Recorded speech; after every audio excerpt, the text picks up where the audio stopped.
You have seen people who are historically known as great beings. This is all that happened to them. They were living with a limited identification. Suddenly, for some reason, some event broke their identities, and suddenly they identified with a larger process that was happening around, and they did things that they themselves could not imagine. For example, Mahatma Gandhi, he got qualified as a lawyer. I remember what he wrote when he when he went out to fight his first case in the court in India.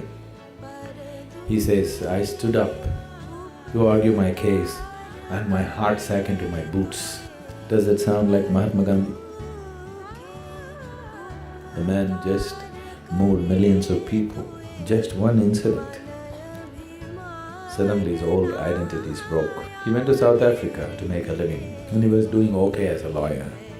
And one day he bought a first-class ticket in a train and got in. And he traveled some distance. In the next station somewhere, a white South African got in, and he didn't like a brown-skinned man sitting in a first class, so he called the ticket collector. So they threw him out of the train. His luggage and everything, they just threw him out. And he fell on the platform, and he just sat there for hours.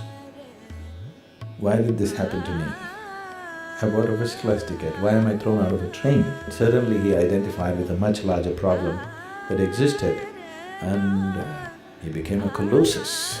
Just broke that little identification and moved into a much larger identity. Probably there has never been another man on this planet who moved as many people as Mahatma Gandhi moved, with such simple ways. Never before another conquering force on the planet has been made to vacate the land where they had taken root without firing bullets at them or killing them or anything like this.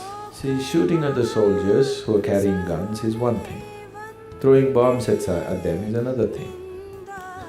But just going there, standing on the street and willing to be beaten down on the heads with cracked skulls, you fall down, one line of people fall down, the next line of people come and give their skulls to be broken again, is a completely different kind of strength. It's not easy. It takes a very deep inner strength for a person to do that. And that's what he managed to do. And all that happened to him was from a small identity of himself and his family and wanting to make a living, his identity just exploded, identifying with the larger problem of the people that was there at that time.